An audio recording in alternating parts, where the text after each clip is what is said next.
அஸ்ஸலாமு அலைக்கும் வரஹ்மத்துல்லாஹி வபரகாத்து.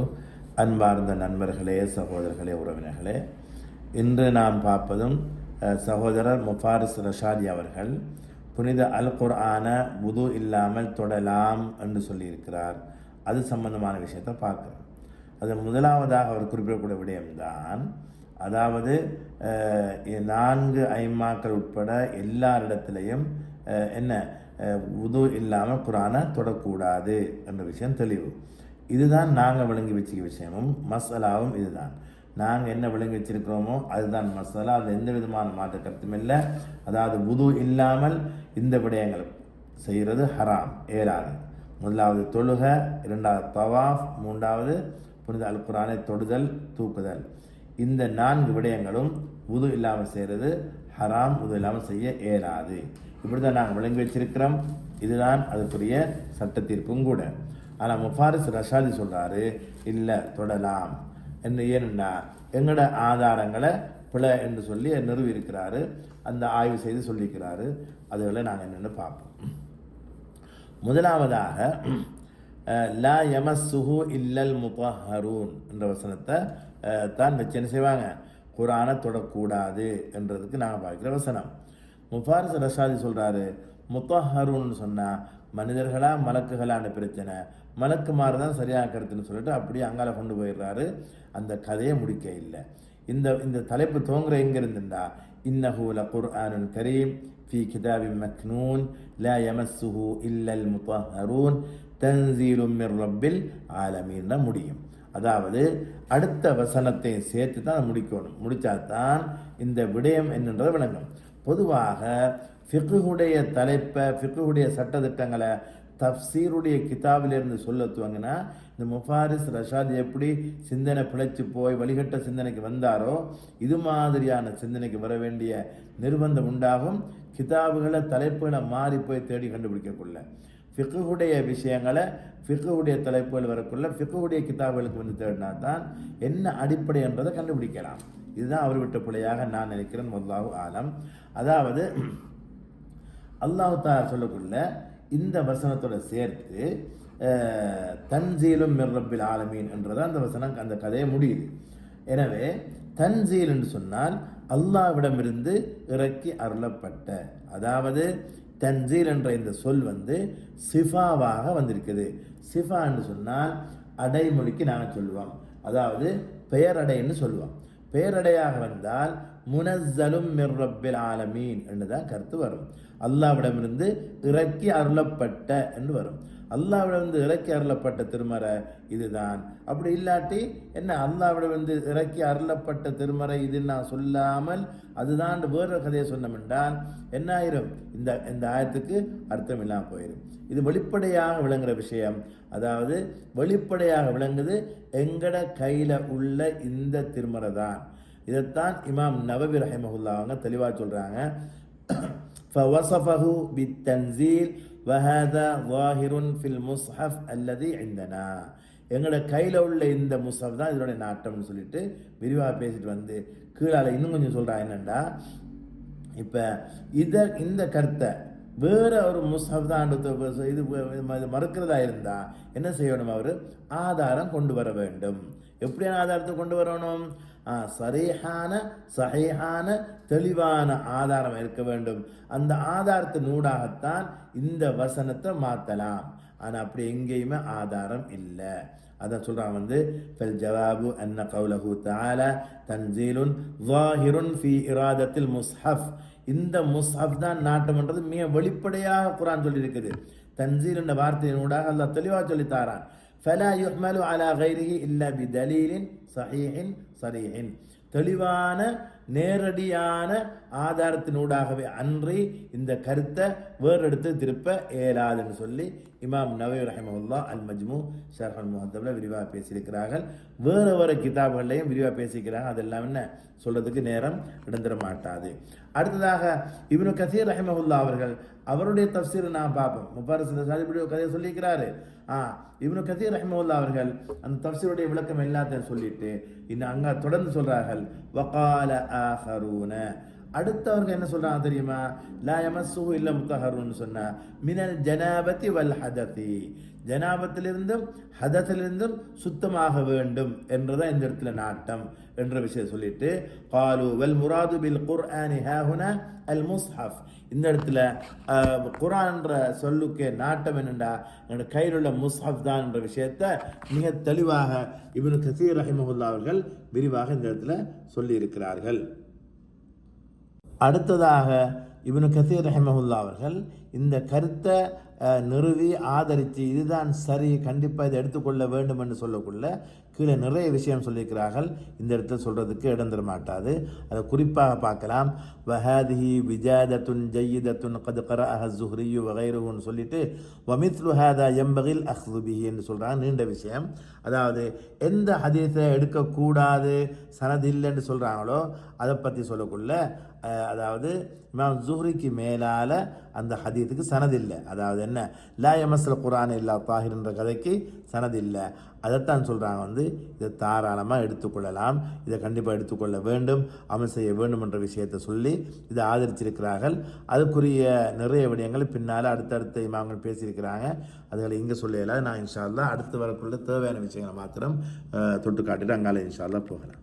அடுத்த ரிவாயத்தை அதாவது இந்த அம்ர் இப்னு ஹஸமுடைய ரிவாயத்துன்னு சொல்கிறது, அவங்க அறிக்கக்கூடிய அந்த அறிவிப்பு. அதாவது இந்த லா யமஸ்ஸல் குர்ஆன இல்லா தாஹிர்னு சொல்லக்கூடிய விஷயம் அந்த அதில் வாரது அது கிதாப் மஷ்ஹூர், பிரபலியமான மஷூரான, அதாவது ஹதீஸ் கலை அறிஞர்களிடத்தில் பிரபலியமானது. அது சம்மந்தமாக பேசக்குள்ள ஹதீஸ் கலை அறிஞர்களில் நான் மிக முக்கியமான ஒரு தான் இப்னு அப்துல் பர் ரஹிமஹுல்லாஹ் அவர்கள் அத்தம்ஹீத் என்ற கிதாபில் பேசக்குள்ள சொல்கிறாங்க. இது சஹீஹ் என்றதுக்கு மிக முக்கியமான ஒரு ஆதாரம் தான் தலக்கி ஜும்ஹூருல் உலமா லஹு பில் கபூல். அதாவது உலகத்தில் உள்ள எல்லா உலமாக்களும் இந்த ஹதீஸை கபூல் செய்திருக்கிறார்கள். இது உசூலுல் ஹதீஸில் ஒரு தனி தலைப்பு. அதாவது மா தலக்கத்துல் உம்மத்து பில் கபூல்னு சொல்லுவோம். முழு பேரும் முழு உம்மத்தும் ஏற்றுக்கொண்டது. எனவே இந்த உம்மத்தில் சஹாபாக்கள், தாபியங்கள், தாபியங்கள் தொடக்கம் இதுவரைக்குமான முழு உம்மத்தும் ஏற்றுக்கொள்ளுதல் என்ற அந்த நிலை என்ன செய்யும், அந்த ஹதீஸுடைய சனதில் சின்ன சின்ன பிரச்சனை வந்தாலும் அதுகளையெல்லாம் கடந்து சனதை பார்க்க தேவையில்லை என்ற நிலைக்கு என்ன செஞ்சிடும், வலுவான தன்மையை இந்த ஹதீஸு கொடுத்துரும். எனவே இது நான் சொன்னதில்லை, ஹதீஸ் கலை அறிஞர்கள் எல்லாரும் பேசிக்கிறாங்க. வேறொரு கிதாபில் இந்த குறித்த ஹதீஸை பற்றியும் பேசிக்கிறார்கள். அதே போல் இப்னு ஹஜர் அல் அஸ்கலானி ரஹிமஹுல்லாஹ் அவர்கள் தல்ஹீஸுல் ஹபீரில் பேசியிருக்கிறாங்க. இஸ்னாதுஹு லா பஅஸ பிஹி, இந்த இஸ்னாதில் பிரச்சனை இல்லைன்னு சொல்லியிருக்கிறார்கள். அடுத்து அஹ்மத் இப்னு ஹம்பல் ரஹிமஹுல்லாஹ் அவர்கள் இந்த ஹதீஸ் ஆதாரமாக எடுத்த விஷயத்தை குறிப்பிட்டிருக்கிறார்கள். அது இல்லாமல் நிறைய உலமாக்கள் இந்த ஹதீஸில் பிரச்சனை இல்லை ஆதாரம் எடுக்கலாம்னு சொல்லியிருக்கிறார்கள். எனவே உசூலுல் ஹதீஸுடைய அடிப்படையில் பார்த்தோம்னா இந்த ஹதீஸை தாராளமாக எடுக்கலாம், எந்த பிரச்சனையுமே இல்லைன்ற விஷயத்தை நான் என்ன செய்கிறோம், விளங்கிக்கொள்கிறோம். அதாவது ஹதீஸிங்க இடத்துல பிரபலியமாக இருக்குது, மஷூராக இருக்குதுன்னு சொன்னால் அந்த ஹதீஸுடைய தரம் உயர்ந்து வந்துடும். எனவே அது லேசாக தாயிஃபு எடுக்க இயலாது, ஓரங்கட்டோன்னு சொல்லி யாருக்கும் சொல்லவே இயலாது என்ற நிலை அந்த ஹதீஸுக்கு வந்துடும். அடுத்ததாக முஅத்தாவில் வரக்கூடிய ரிவாயத்து, அடுத்த ரிவாயத்துன்னு சொல்கிறாரு. எல்லா ரிவாயத்தும் பொதுவாக இது சம்பந்தமாக வந்த எல்லா ரிவாயத்துகளிலும் அதாவது சில இல்லத்துகள் இருந்து மஅலூலான்னு சொல்கிறது. சில இல்லத்துகள் அதில் இருக்குது, பலகீனத்துக்குரிய காரணம் அதில் இருக்குது, இல்லைன்றது இல்லை. அப்படி வரக்குள்ள உசூலுல் ஹதீஸில் ஹதீஸ் கலை அறிஞரிடத்தில் ஒரு சட்டம் இருக்குது. அதாவது தோஃப் யசீர்னு சொல்கிறது, பலகீனமாக சில காரணங்கள் இருக்கும். அந்த காரணம் இருந்தால் அதை என்ன செய்யும், ஒவ்வொரு ரிவாயத்தும் பலகீனமான ஒரு 4 ரிவாயத்து வந்திருந்தால் அந்த எல்லா ரிவாயத்துகளும் ஒவ்வொரு ரிவாயத்தும் அடுத்தடுத்த ரிவாயத்தை என்ன செய்யும், வலுப்படுத்தும் என்ற சட்டம் உசூலுல் ஹதீஸுக்கு உள்ளால இருக்குது. இந்த இடத்துல வந்திருக்கக்கூடிய பெரும்பான்மையான ஹதீஸில் பலகீனமானவைகள்.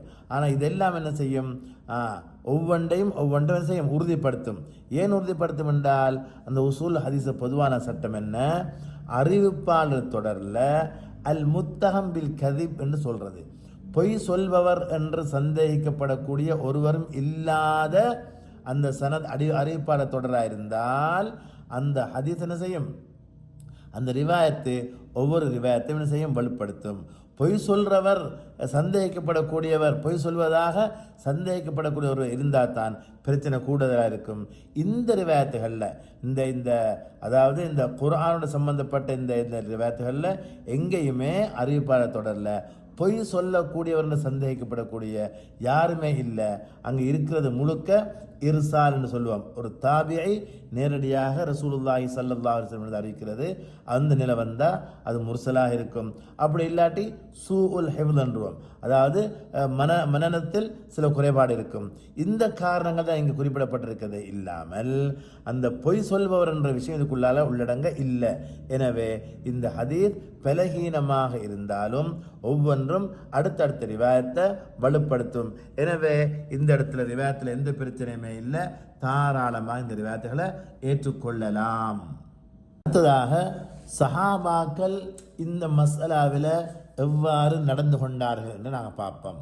அப்படி பார்த்தோம்னா சஹாபாக்கள் எல்லாருமே இந்த மஸ்அலாவில், அதாவது வுது இல்லாமல் குர்ஆனை தொடலாம் என்று யாருமே சொன்னதில்லை.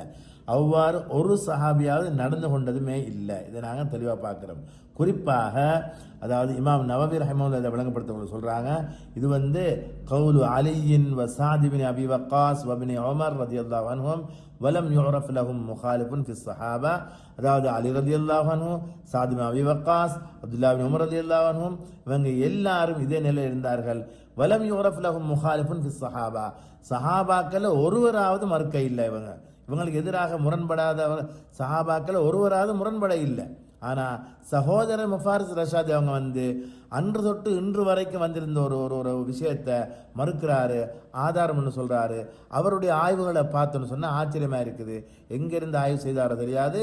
ஆனால் சஹாபாக்கள் விட்டு விலகி, குர்ஆன்லேருந்து விலகி, ஹதீஸ்லேருந்து விலகி, ஹதீஸுடைய அடிப்படையிலிருந்து விலகி, சமூகத்தை எங்கேயோ விலத்தி எங்கேயோ கொண்டு போகிற நிலை உருவாகி இருக்கிறது நான் பார்க்குறோம். எனவே இது மிக பயங்கரமான நிலையை திசையில் போகுது. நான் மிக கவனமாக இருக்க வேண்டும். ஒரு விஷயம் வந்தால் சஹாபாக்கள் இதனை எவ்வாறு கையாண்டிருக்கிறார்கள் என்று மட்டும் பார்த்தாலே போதும், நான் நேர்வழியை பேத்துருவோம். சஹாபாக்களை விட்டு விலகினோம்னா எங்கே போவோம்ன்றதை யாரும் சொல்ல தேவையில்லை, தானாக விளங்கிடும். எனவே சஹாபாக்கள், இந்த சஹாபாக்கள் எல்லாம் வுது இல்லாமல் குர்ஆனை தொட்டதே இல்லை. குறிப்பாக அதாவது சஹீஹான சனது வரக்கூடிய விஷயம்தான் சாத் இப்னு அபி வக்காஸ் ரலியல்லாஹு அன்ஹுடைய மகன் முஸ்அப் ரலியல்லாஹு அன்ஹு என்ன செய்கிறாங்கன்னா, அவங்களுடைய குர்ஆனை கையில் வச்சு கொண்டிருக்கிறாங்க. அவங்க சொரியுது, கையாக உள்ள கொண்டு சொரிஞ்சிட்டு எடுக்கிறாங்க. கேட்டாங்க, லஅல்லக மஸஸ்த தக்ரக், உங்களோட மர்மஸ்தானத்தில் கைப்பற்றிச்சான்னு கேட்டாங்க. ஒன்று சொன்னாங்க. உடனே சொன்னாங்க, அதாவது கும் ஃபத்தவத்தா, இப்போ ஒழு செஞ்சுட்டு வாங்கன்னு சொன்னாங்க. அவர் ஒழு செஞ்சுட்டு பிறகு தான் எடுத்தார். இது சஹீஹான சனது. இப்படிலாம் நிறைய விஷயங்கள் இருக்குது ஒன்று. ஆனால் அதில் இன்னும் ஒரு இதில் சுவாரஸ்யமான விஷயம் ஒன்று இருக்குது. இந்த முறை சகோதரர் முஃபாரிஸ் ரஷாதி அவங்க வளமையாக கொண்டு வர அல்பானிய கையை விட்டுட்டு ஷவுகானியோட கையை பிடிச்சாங்க. அது ஏன்னு தேடி தேடி தேடி பார்த்தா ஒரு விஷயம் விளங்க வருது. எந்த ஹதீஸை முஃபாரிஸ் ரஷாதி அவர்கள் தாயிஃப் பிழைன்னு சொல்லிட்டு வர்றாரோ அந்த ஹதீஸை அவங்களோட அல்பானியை சஹீஹான ஹதீஸ் சொல்லி தெளிவாக இர்வா உல் கலீலில் பேசியிருக்கிறாரு. அவங்களோட கிதாபில் அவர்களுக்கு உரியவர், அவங்க வஹாபியோடைய பிரதான அவர் தான். ஆனால் அந்த ஹதீஸ் என்ன செய்கிறாரு, அவங்க சஹீஹான ஹதீஸ் வந்து தெளிவாக பேசியிருக்கிறாரு. எனவே அவரோட கையை விட்டுட்டு ஷவுக்கான கையை பிடிச்சிருக்கிறாரு.